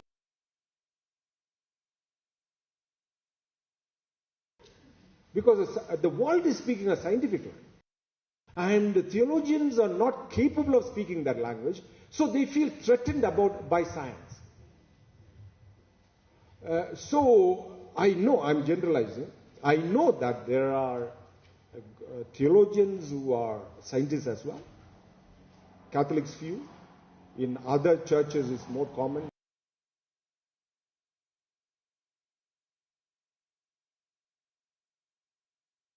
Who happens to be the husband of my PhD supervisor, that's why I know him. He has developed a whole theology around natural theology, he calls. What does natural theology do is to create a conversation between science. He himself was a mathematician in Oxford and discovered Christian faith, became an ordained Anglican minister, and so now he is working in that space of creating a conversation between science and maths and theology. And I know that there are some attempts within even the Catholic tradition in terms of empirical theology, practical theology, all that, especially empirical theology. Even there's an association of empirical theology, which Catholics are still a bit skeptical of, about, yeah. Whereas the other traditions, the Lutheran and the Anglican tradition, are more forward-looking on that.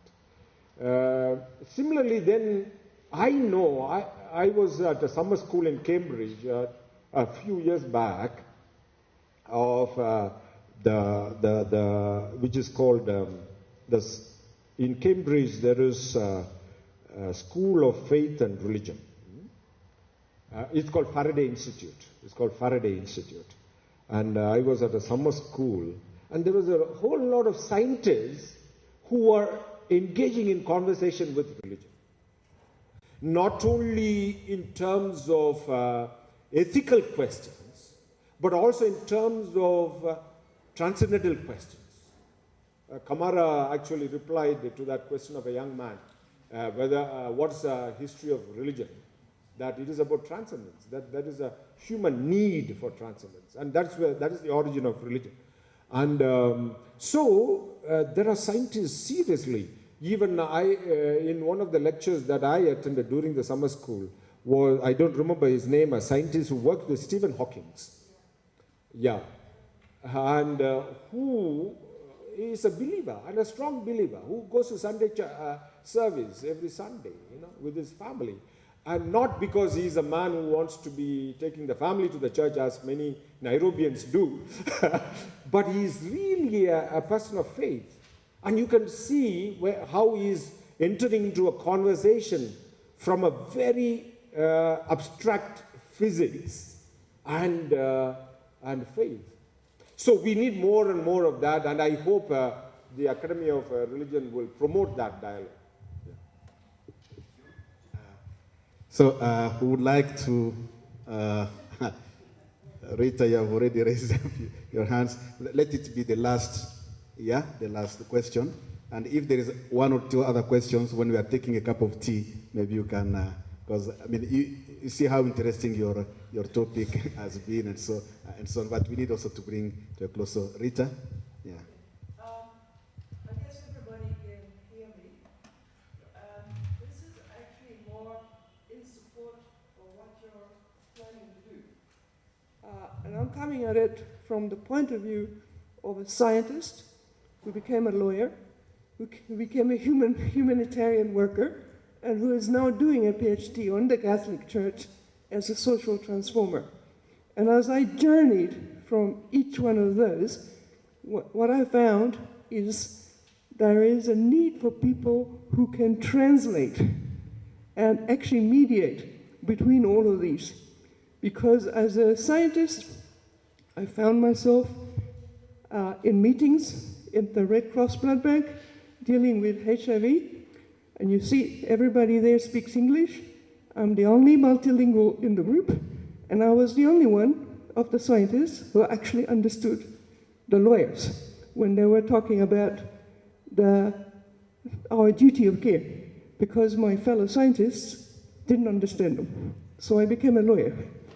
So what I'm saying is this is very important, because as we become more specialized, which is progression, there is a need for people who can fit between the gaps and come and say, this is what they actually mean, and by the way, you can join on this road. So that's why I'm encouraging this over and out.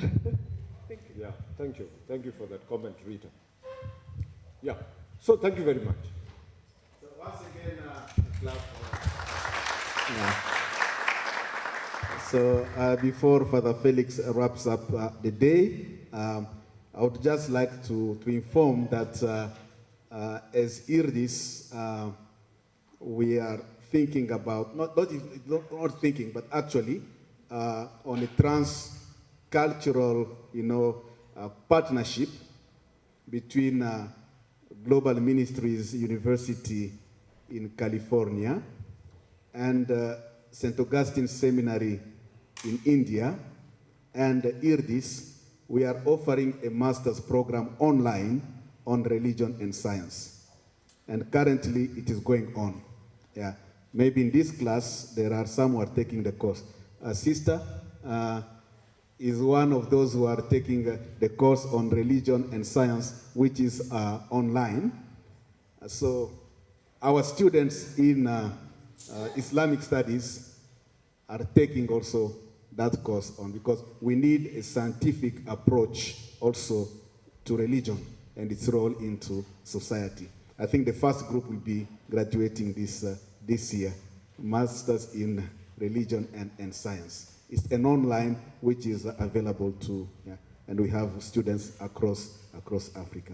Yeah, just to respond, because that question has come up, so it's part of, maybe we have not yet made a lot of publicity on that.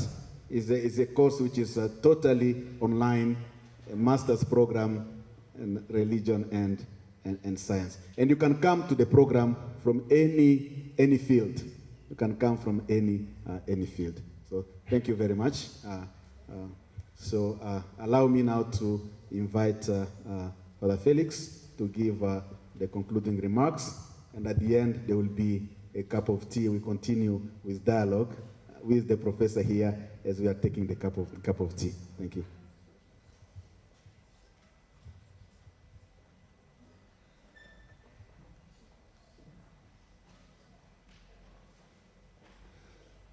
So we said the main occasion for this conference has been this meeting organized by VERIAD. And the important aspect of this VERIAD meeting was the virtual exchanges. So we have had just a taste of that virtual exchange through the first presentation of Eunice Kamara, which has got some elements of what we discussed. Of course, it doesn't contain all the elements that we discussed in our exchange about virtual exchange, because here the whole audience was with eyes fixed on the screen with one person speaking. I think there needs to be more dynamics in the exchange. So in a sense, Eunice Kamara gave us some cautions thinking about this Academy for the Region, what we are going to do. So she gave us some caution that in a sense there should be a sense of collaboration and a sense of value. What are the values that we are trying to promote? She insisted a lot about spirituality. And so now we had the talk by Dr. Salvam, which kind of gave us a specific aspect of the contribution of monastic life to academia. So that might appear a bit distant to the Academy of Religion in Africa, but it also has got its own value in the sense that as we are thinking about this Academy of Religion in Africa, we have an example of how in the past the religion has contributed to intellectual development. So in a sense, we are encouraged.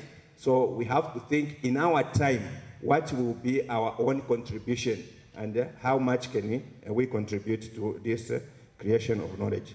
So the whole conference was themed, the role of religion in academia. So today we have seen two themes. That's the role of religion in academia, scholarship as a vocation, which was the presentation by Eunice Kamara, and the second presentation, the contribution of Western monastic life to academia. Tomorrow, those who have received the program already, in discussion with the people concerned, we might propose some adjustments. So the discussion about virtual exchanges, we might propose that may be done as the last part of this, but we have to see with them, so that the other conferences can come earlier in the morning. For logistic reasons, there are people who have to leave by midday, so they have to present before leaving. We are not letting them go with what they have prepared. So tomorrow, virtual exchange in religious Euro-African, we are going to see where to place it, probably at the end of the day.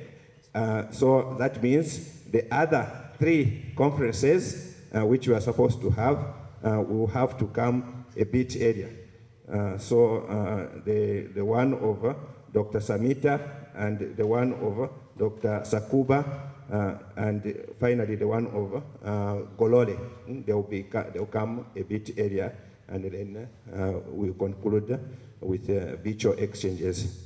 So it has been a very fruitful day, I think, as a starting for the conferences. So we hope to have more profound discussion tomorrow, building on what has been discussed today, and expanding also to other areas of our concern. So I wish everyone a good evening and hope to see you tomorrow.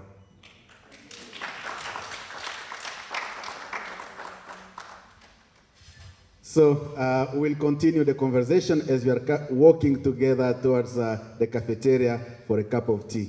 It's also part of that space where we continue with the dialogue among the scholars and among those. So the cup of tea is at the cafeteria. Thank you, and tomorrow we are starting exactly at 9 in the morning. So may God bless you all for your participation. Thank you.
Na hii CAPUCHIN TV ni chombo kizuri sana, na chombo hiki kazi yake ni evangelization. Kwa hivyo ningeomba mfanye mambo matatu. Jambo la kwanza, tafadhali wewe enda uangalie CAPUCHIN TV. Kuna mambo mazuri sana, kuna maombi, kuna watoto wanafanya mambo mazuri, kuna mafundisho, kuna misa takatifu kila siku. Kwa hivyo tafadhali ukipata nafasi utazame CAPUCHIN TV. Jambo la pili, uwaombee kwa hiyo kazi mzuri ambayo wanafanya. Manake ndio TV ya kipekee ya Catholic, na mabishop wanaisupport kabisa, manake inafanya kazi mzuri. Kama leo, kama kuna watu wako Italy wangependa kuangalia what is happening leo, wangepata nafasi. Kwa hivyo muwaombee sana kwa hiyo kazi nzuri ambao wanafanya. Na jambo la tatu, muwasupport. Wewe wana Paybill number, watumie hata ni kama ni shilingi 2. Kwa hivyo tafadhali muwasupport, muwatumie kitu kidogo kwa Paybill number na mambo hayo, ili waweze kuendelea na hiyo kazi. Kwa hivyo asanteni Father kwa hiyo kazi mzuri ambayo mnafanya. Tuendelee kufanya kazi. Paybill number 51068. Account name capstv.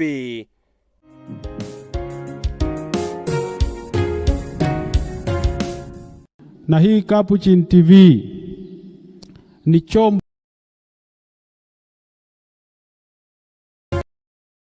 na hii